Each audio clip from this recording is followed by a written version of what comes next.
So this is Hannah Gray, and this is my updated lesson plan for sections 1 through 6. So first, for learning objectives, we have my Common Core State Standards. My literacy standard is to read closely to determine what the text says explicitly and to make logical inferences from it. And then for my debate learning objective, it's research arguments to support substantive claims using a variety or primary and or secondary sources, including but not limited to historical, scientific, and technical texts.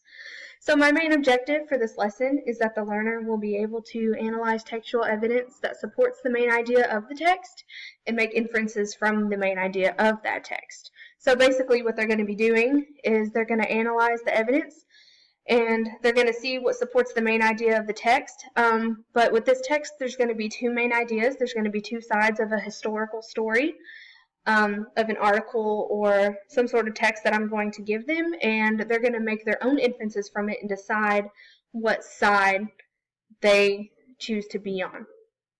I've chosen these objectives because I feel it is important for students to be able to support sides of a text from other texts, so they will use other texts for evidence. They should learn how to show why they think what they think and why they feel what they feel, instead of just deciding, hey, I feel this way. I want them to have reasons to support that.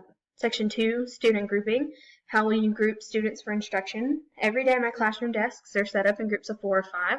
After going through reading the text, the groups will decide which side of the text they agree with the most and research within other given texts to support their claims. I'm using multiple intelligences to determine which groups will go where. This lesson plan will be used after the beginning of the year, so I will have a feel for who understands more and who needs help understanding. Those who might not understand what I usually do when it comes to main ideas and stuff like this will be in a group with people who understand more so they can help out.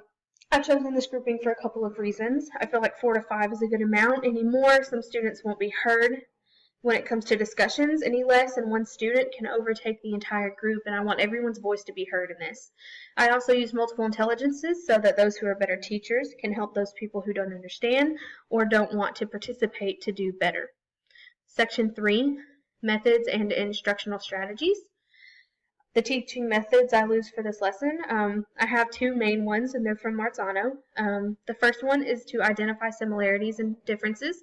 Students will use Venn diagrams or charts to compare or classify items. The second one is homework and practice. Students will have a specific schedule in which to follow to read their main text and other texts for evidence. So by specific schedule, it means like if they have a week to do this, and each night they need to read 2 pages of their article or of their text. So they get to read 2 pages, that's their homework.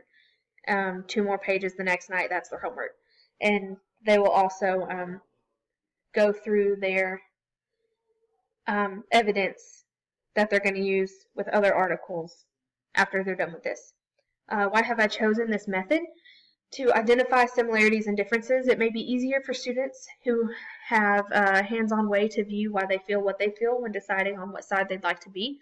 And for homework and practice, it saves time in class for assignments for them to read for their homework. Also, they can ask questions in class about what something means during group discussion times. So when they have homework throughout the week, when it's to read, I will go over this later too, but we'll have a class discussion, and they can ask questions during the class discussion time about that, about what they read. Section 4, activities.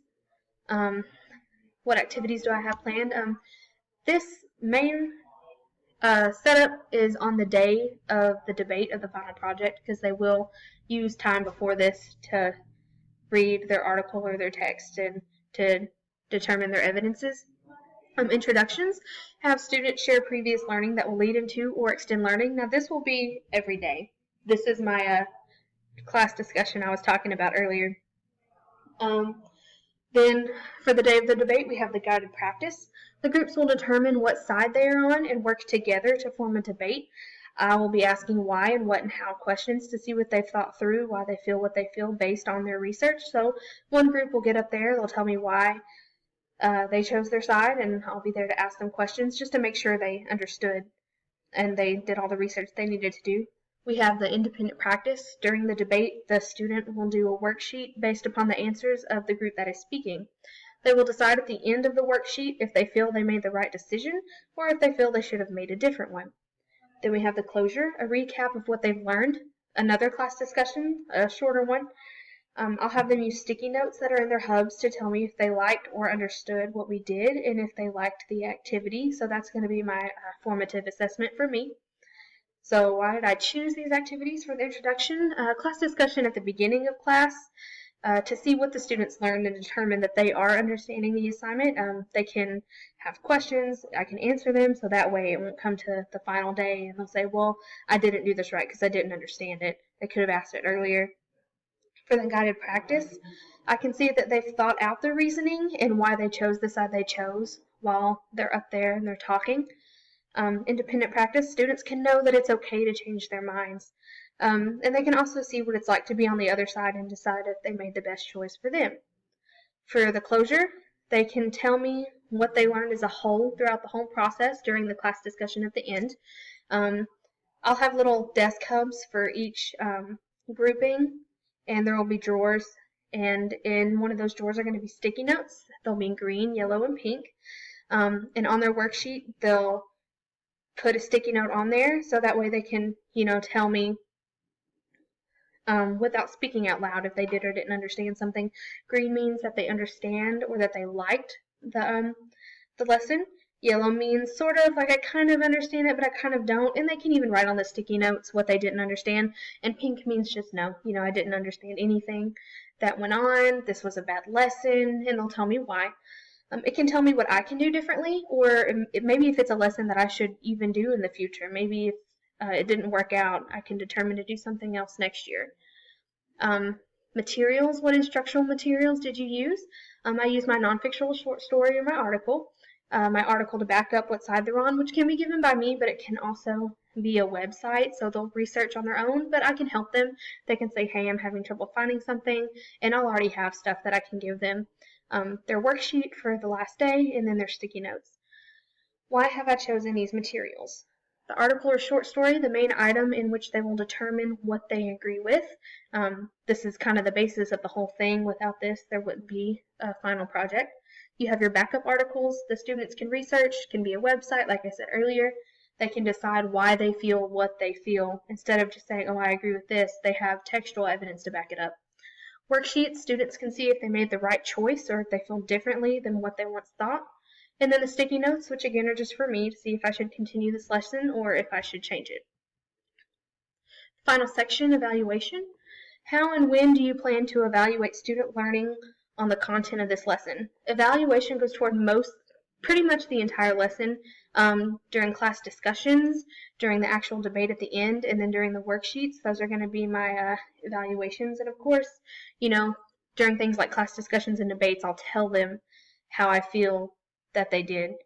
Why have you chosen this approach for evaluation? Class discussions, I can see that students have read and actually understand. I can see if they've started their research. For debates, students work together to tell the class why they chose their side. A big part of this is working together. Worksheet, students can tell me if they've made the right decisions. So at the end, they will have a grade. It's not just a complete or incomplete assignment. But grades are based on their daily discussions. Did they participate in the discussion? Did they do their research? And am I seeing evidence that they actually did things? And how well did the students work together? When they went up there and spoke, did they all speak, or did just one person decide to take over the entire thing? So that's basically my lesson plan for sections 1 through 6. And thank you.